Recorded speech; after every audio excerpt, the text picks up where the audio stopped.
이제 본격적으로 알고리즘 설계 방법을 하나하나씩 설명해 드릴 거예요.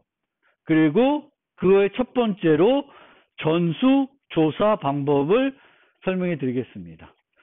전수조사는 모든 경우를 다 해봐서 답을 찾는 거죠.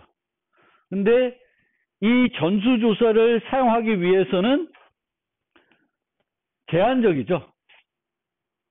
경우의 수가 제한적일 때만 사용할 수 있어요. 근데 이 경우의 수가 제한적인 게 얼마만큼이냐? 이것도 여러분들이 좀 고민되실 수 있는데, 우리가 문제를 해결하는 건 우리 머리가 해결하는 게 아니라 컴퓨터가 해결하는 거기 때문에 이 제한적인 것도 우리의 생각보다는 훨씬 범위가 클 수 있다라는 거고요. 여기에 보면 그 알고리즘 그 하얀 책에 있는 내용인데, 거기에 보면은 이런 얘기가 있어요. 주목구구 법칙이라고 해가지고 1초당 필요한 반복문 수행 횟수가 10의 8승 10의 8승을 넘으면은 시간 초과가 날 수 있다. 우리가 보통 프로그램 경시대회에서 시간 제한을 1초로 잡아 놓습니다. 그러면 내 알고리즘이 1초 내에 통과할까 안 할까는 어떻게 알 수 있냐면 빅 O를 계산해 봐요. 내 알고리즘에. 내 알고리즘 계산해 봤더니 n제곱이야. n제곱이에요. 그리고 테스트 케이스가 100개가 주어져요. 최대. 그러니까 테스트 케이스라는 게 있어서 입력했는데, 이 저지 사이트나 다른 사이트도 마찬가지인데, 프로그램 경시 데이터 마찬가지인데, 테스트 데이터 파일들이 여러 개 있어요. 그럼 시간을 어떻게 재냐면은 전체 다 통과한 시간을 재는 게 아니라 파일 단위로 재요. 파일 단위로. 그리고 한 파일에는 최대 입력이 몇 개 올 수 있냐면은 그 문제에 주어진 t만큼 올 수 있어요. 그럼 t가 100이야. 그리고 n의 최대 크기가 1000이야. 1000이야. 그리고 내 알고리즘은 n제곱이에요. 그러면 이 n을 여기다가 대입하고 곱하기 100을 하면은 얼마가 돼? 10의 8승 정도 되죠? 그럼 통과될까? 안 될까? 이제 그거는 나머지 비용들이 얼마나 소요되냐에 따라서, 또 컴퓨터 성능에 따라서 조금 달라질 수는 있어요. 근데 대략적으로 계산할 때는 저 정도면은 1초 내에 수행되는 거고, 보통 1초 내에 완성이 되면은 우리가 느끼기에는 매우 빠르게 답을 준다고 생각하는 거예요. 근데 1초가 넘어가면 좀 느리네, 이런 느낌이 오죠. 물론 그것도 언어마다 다르죠. 언어마다 달라서 다르긴 한데, 대략적으로 계산할 때는 1초라고 생각하고 이렇게 생각하면 돼요. 이게 주목구구 법칙인데, 내가 필요한 연산이 어느 정도인가를 살펴보면, 이제 또 요거를 따져볼 때 뭘 따져볼 수 있냐면은 이 알고리즘이, 이 문제가 요구하는 알고리즘 수준이 얼마인지를 알 수 있어요. t와 n을 이용해 가지고 계산해 보고, 그게 범위 내에 들어오면은 n제곱 났을 때 안 들어와. n이면 들어와. 그럼 그 문제는 뭘 요구해? ON을 요구하는 문제가 되는 거죠. 그렇죠? 테스트 케이스와 n의 크기가 있으니까 테스트 케이스 곱하기 내 빅오를 곱해서 10의 몇 승이냐 보면은, 이 문제는 ON을 요구하는 거구나, n로그 n을 요구하는 거구나, n제곱을 요구하는지 알 수 있어요. 근데 n로그 n을 요구하는데 n제곱 계속 만들어서 왜 통과 안 되지? 막 이러고 있으면 그거는 낭비하는 거가 되죠. 그렇죠? 그래서, 그런데 어쨌든 이만큼 돌아간다는 게 뭐 되게 큰 수예요. 우리는 이것까지 세고 있을 수 없지. 그렇죠? 근데 컴퓨터는 빠르니까 웬만큼은 크기는 전수조사에서 계산할 수 있는데, 이걸 넘어가면은 못한다라는 거예요.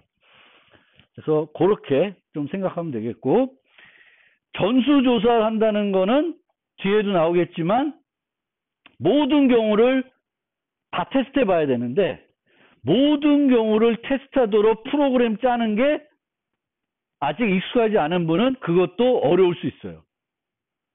이제 그거는 이제 이번 학기 지나면 전수조사는 잘 짤 수 있었으면 좋겠어요.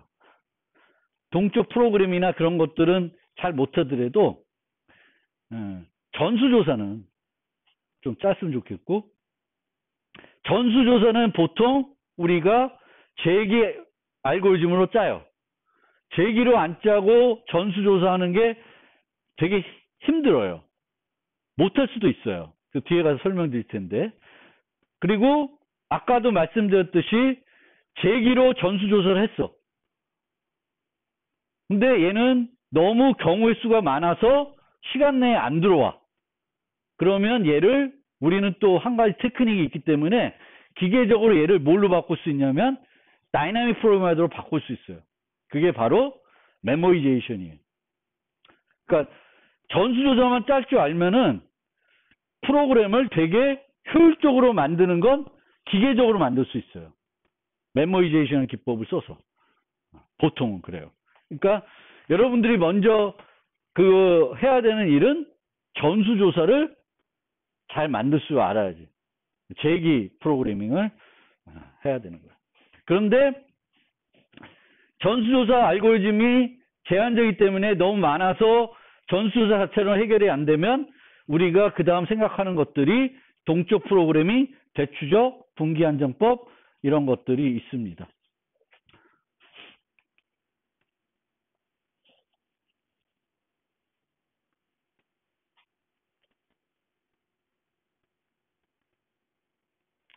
그리고 전수조사 방법은 정확하게 모든 경우를 조사하도록 내가 프로그램 짰다 그러면은 답은 그렇게 증명하지 않고도 확신할 수는 있어요. 근데 내가 원하는 시간 내에 계산할 수 있지는 미지수가 되는 거죠. 근데 하여튼 아까도 말씀드렸지만 전수조사 짜는 것조차도 이제 저도 그렇게 잘한다고 보기 힘든데 많이 익숙해지면은 이게 루틴 그러니까 형태가 늘 비슷비슷하기 때문에 이제 많이 하다 보면은 전수조사는 어렵지 않게 짤 수 있을 거고, 그게 되면은 이제 효과적인 알고리즘도 메모리제이션 같은 기계적으로 적용하는 거니까 되게 빨리 할 수 있다. 그리고 아까도 얘기했듯이 이제 대추적 분기 한정은 전수조사는 하긴 하는데 여러 가지 경우를 배제시키는 거예요. 얘네들은 알고리즘이 뭐냐면은 모든 전수조사 프로그램인데 가다가 안 가. 왜냐하면 그 밑으로 가봤자 내가 원하는 답이 안 나오는 걸 알아요. 그래서 전수조사해야 될 건 이만큼 되지만 대추적이나 분기 한정을 통해서 요만큼을 줄이는 거예요. 그게 대추적과 분기 한정법입니다. 요거는 제일 끝에 가서 보긴 볼 건데 그런 기법들이 있어요. 배제시키는 거예요. 경우의 수를 전체를 다 보는 게 아니라 일부만 보는 거예요.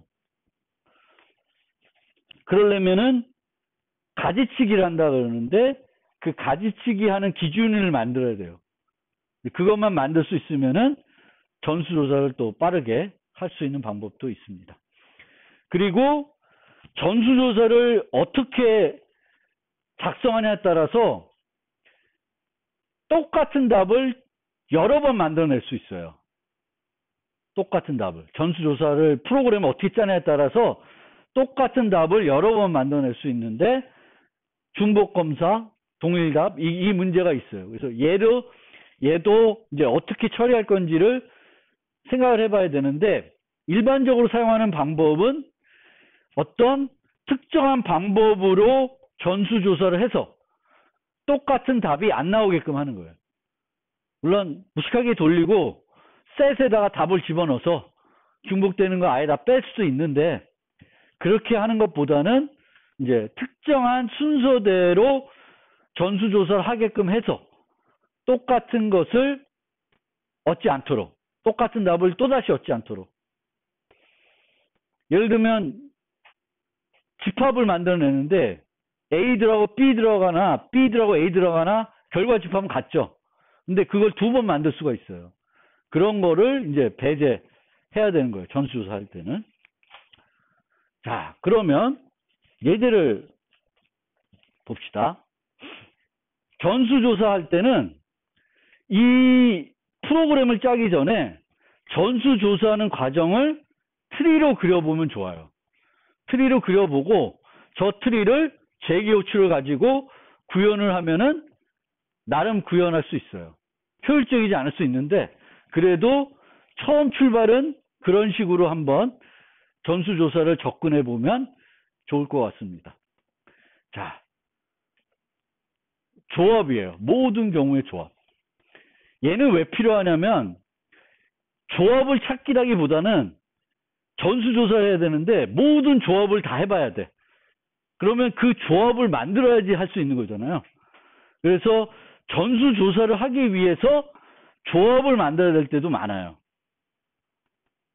예를 들면 10개의 어떤 데이터가 있는데 이 중에 3개만을 써서 가장 효과적인 답을 찾아내야 돼요. 그러면 10C3 10에서 3개를 뽑아내는 모든 조합 전수조사하면 다 해봐야 되는 거지. 1, 2, 3, 1, 2, 4, 1, 2, 5 이거 다 해봐야 되는 거잖아. 그때도 이 조합이 필요해요.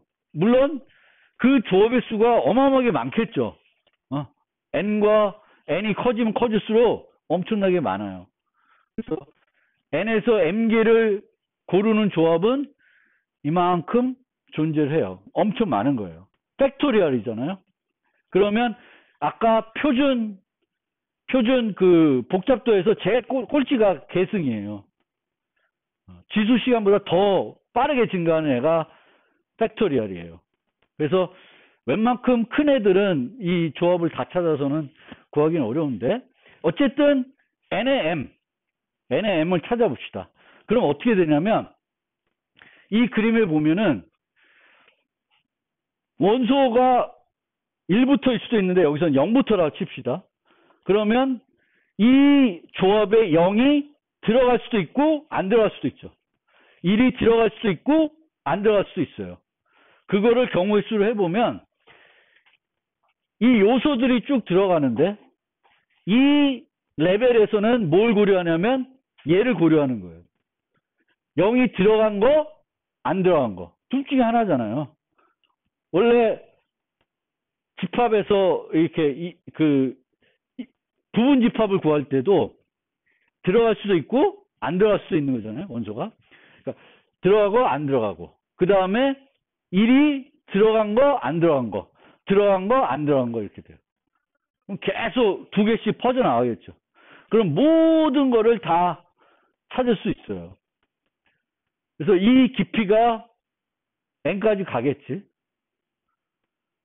0, 1, 2 해가지고 뭐 n이 10이면 9까지 가겠죠.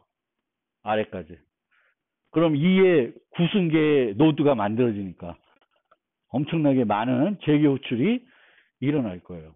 근데 이런 식으로 내가 구해야 되는 방법을 이렇게 그릴 수 있으면 이쪽을 호출하고 이쪽을 호출하면 돼요. 재계 호출을.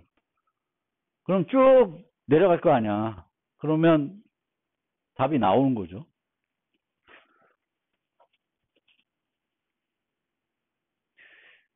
근데 여기서도 보면 이렇게 구했는데 만약 구현을 직접 이렇게 구현했어요. 그러면 여기서 m이 2다. 그럼 여기서 끝나는 거죠. 2개가 들어가니까. 그러면 얘는 여기까지 이게 시행된 순서가 재계 호출은 이렇게 트리를 구했을 때 동작되는 원리는 어떤 거랑 가깝냐면 DFS랑 가까워요. 재계 호출 그 그래프를 그렸을 때 실제 재계 호출되는 순서는 이 트리에서 DFS라는 순서가 같아요. DFS는 쭉 한쪽으로 들어가는 거죠. 그러니까 얘가 호출되고 얘는 안 끝난 상태에서 얘를 호출하는 거고 얘를 안 끝난 상태에서 여기 호출해요. 끝났죠. 그럼 일로 오고 다시 일로 내려가는 거예요. 올라오고 내려가고 또 내려가고 이런 식으로 가는 거잖아요.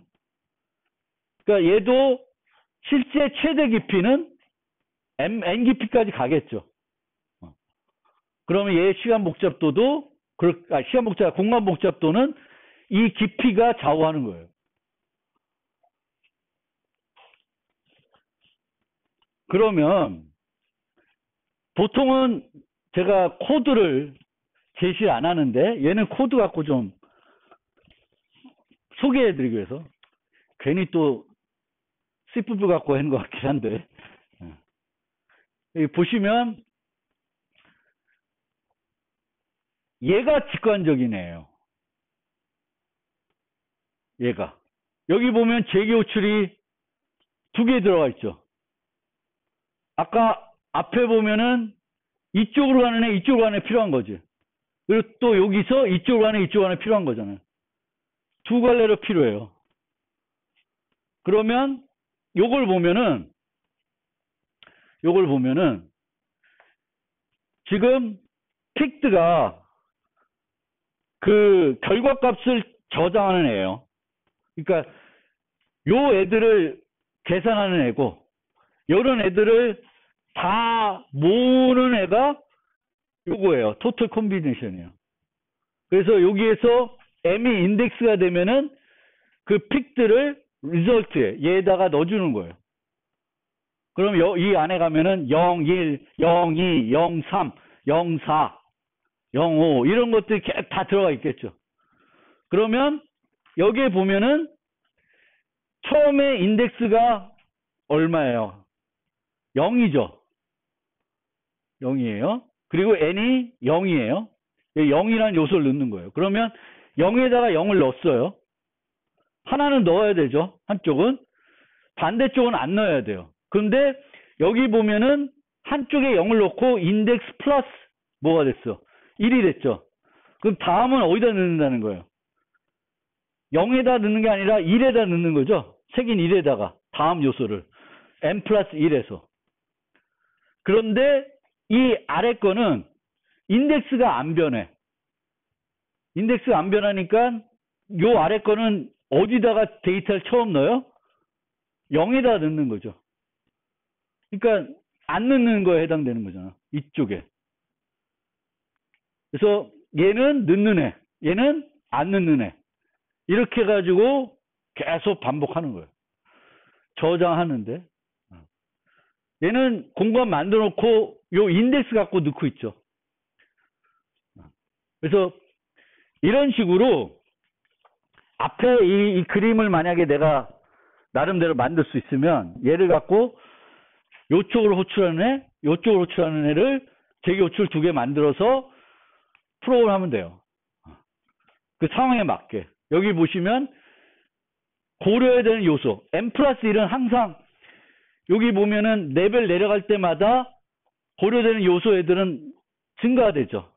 그래서 n 플러스 1이라는 거고 근데 그 n 플러스 1을 저장하는 위치는 증가될 수 있고 안 증가되는 거예요. 안 증가되는 애는 그 전 애를 안 넣는 거죠. 그래서 이렇게 하는 방법이 있어요. 이거는 그래도 처음 우리가 프로그램 짤 때 많이 이렇게 짜는 건 어렵지 않을 수도 있어요. 어려워요, 이것도? 제일 좋아하는데. 넣고, 이쪽은 안 넣고. 넣는 애 하나, 안 넣는 애 하나. 넣는 애 하나, 안 넣는 애 하나. 이렇게 2개를 만들어서 재교출 시키면 쭉 가는 거죠. 그래서 이 인덱스가 늘어나는데 이 인덱스가 m이 되면 m개를 넣은 거죠. 재교출은 끝나고 이 픽드에 있는 데이터를 여기다 넣어요. 근데 여기서도 이게 C++가 이렇게 되는데 이게 C++가 아니면 여기에서 또 처리해 줘야 돼요. 뭐 복제를 해준다든지 여러 가지 해줘야 돼요. 만약 이렇게 프로그램 짜면 이제 자바나 파이썬 같은 데 짜면은 이렇게 넣으면 또 안 돼. 이렇게 복제를 해서 들어가야 돼요. 왜냐면 재교출 들어가면서 맨날 요 픽드 하나만 갖고 다 쓰고 있잖아. 그러면 얘를 0을 넣는데 거기를 또 바꿔버리는데 얘가 자바처럼 그냥 포인터만 레퍼런스 갖고 있는 건 계속 똑같은 데다 계속 바꿔버리니까 안 되죠. 그러니까 요 부분도 언어 따라서 조금 다른데, 요 부분보다는 요렇게 이제 내가 재계호출로 그림을 그렸을 때 밑으로 가면서 두 갈래로 가야 된다.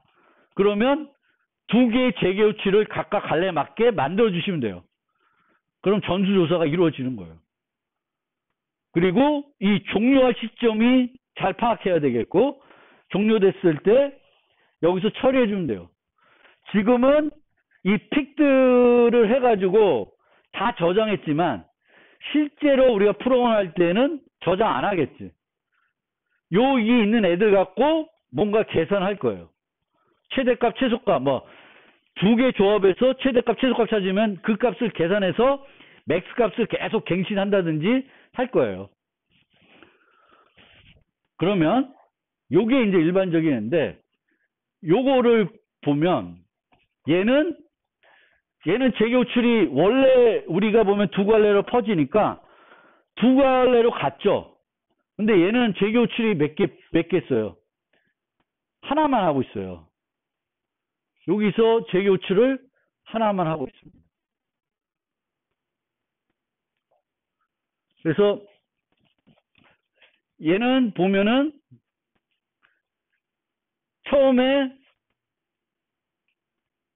처음에 여기 들어올 때 처음에는 nm 줬으니까 처음에 이 next 값이 뭐가 되냐면 0이 되겠죠. 아무것도 아직 안 처리하니까 처음에 오면 픽드가 empty겠죠. 그러면 n이 0이 돼요. 그럼 여기 0부터 들어간 거예요. 그럼 여기에 뭐가 들어가? 제일 먼저 들어가는 게 푸시백해서 들어간 게 0이 들어가요. 0이 들어가서 재교출이 들어가는 거예요. 그러면 재교출 들어가면은 그 픽드에는 empty가 아니죠. 그러면 그 0의 넥스트는 뭐가 돼? 1이죠. 그럼 1 넣고 또 돌아가서는 2 넣고 3 넣고 4 넣고 이런 식으로 가는 거예요. 그리고 나서는 다 처리하고 나면은 다 빠져나가. 원래 넣었던 거를. 그러면 빈 상태가 돼서 1 넣고 또 1, 2, 1, 3, 1, 4 이렇게 처리하는 거예요. 그림으로 그리면 두 번째 거는 이런 식으로 가는데 첫 번째 그림은 여기서 0을 넣고 01, 02, 03, 04 이런 식으로 처리가 돼요. 빠져나가고 1 들어가고 1, 2, 1, 3 이렇게 돼요. 그러면 깊이 측면에서 보면은 얘가 훨씬 더 유리하죠. 보통 이것도 많이 쓰는 건데 넣은 거를 빼는 거예요. 그러니까 내려가면서 넣었다가 넣은 걸 빼면서 다시 오는 거예요. 그리고 다시 또 넣어서 들어가는 거고. 0을 넣고 계속 가다가 이제 다 빼고 1 넣고 또 1 다음 것들 쭉 고려하고. 근데 여기서도 보면 우리가 보면은 항상 요 넥스트는 어디서부터 시작해요? 맨 마지막에 들어간 거 다음 거 시작하죠. 그러니까 0, 1, 0, 2, 0, 3, 0, 4 이렇게 들어가는 거예요. 그 다음에 다 빠져나가고 처음에 1 들어가면 1, 2, 1, 3 들어가요. 1, 0 안 들어가요. 만약에 1, 0 들어가게 프로그램 짜면은 그게 바로 뭐예요? 중복이 나는 거예요. 그러니까 전수조사를 잘못 짜면은 원래는 경우의 수가 0, 1, 0, 2, 0, 3, 1, 2 뭐 이렇게 가야 되는데 0, 1 한 거를 다시 1일 때 그 다음에 0을 또 고려하는 거예요. 그렇게 되면 0, 1 이미 했는데 1, 0을 하게 돼요. 그리고 두 개가 그 문제에 따라서 또 다른 답일 수도 있는데 대부분의 경우 같은 답일 거예요. 그래서 그런 중복을 안 하게끔 이 순서에 대한 것도 잘 신경을 쓰셔야 돼요. 그래서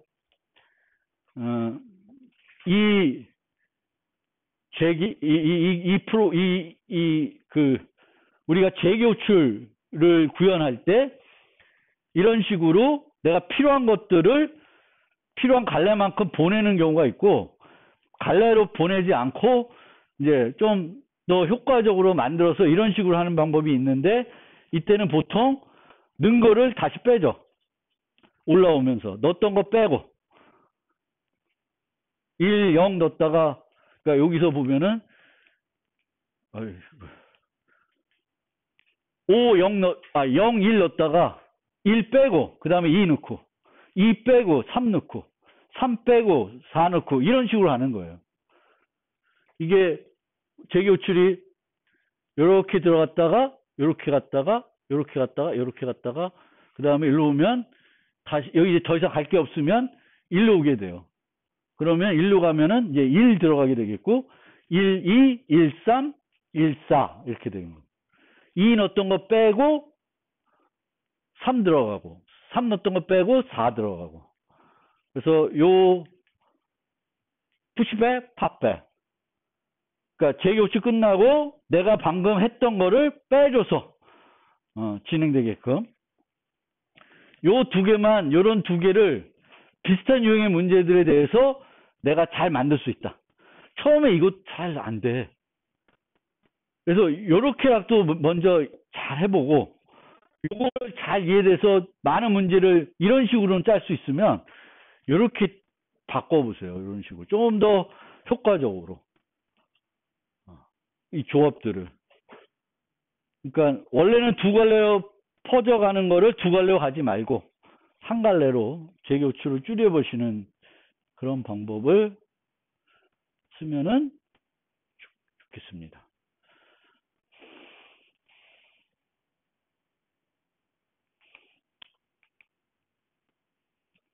그 다음에 살펴본 문제는 얘기가 길어지는데,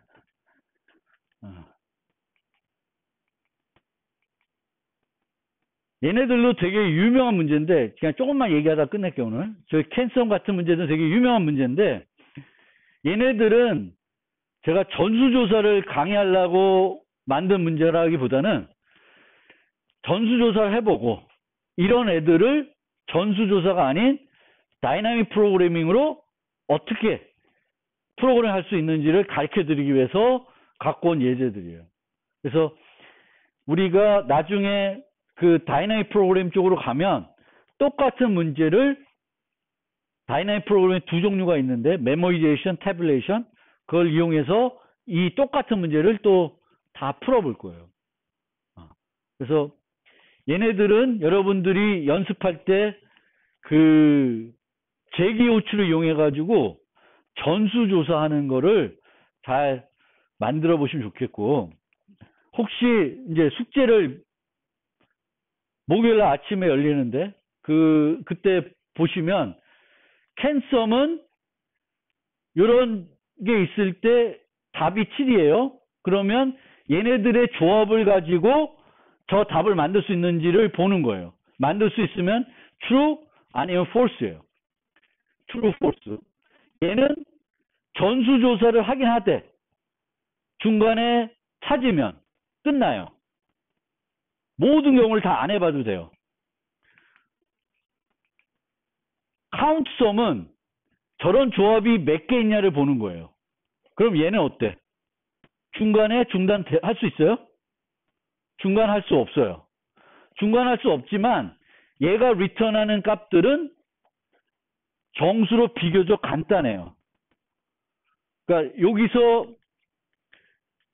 이렇게 쭉 내려와서 올라오는데 얘는 true, false 값이 올라오는 거예요. 이 중에 true가 하나 있으면 얘는 또 true 올리는 거고, 이 전체 중에 true가 하나 있으면 true 올라가는 거예요.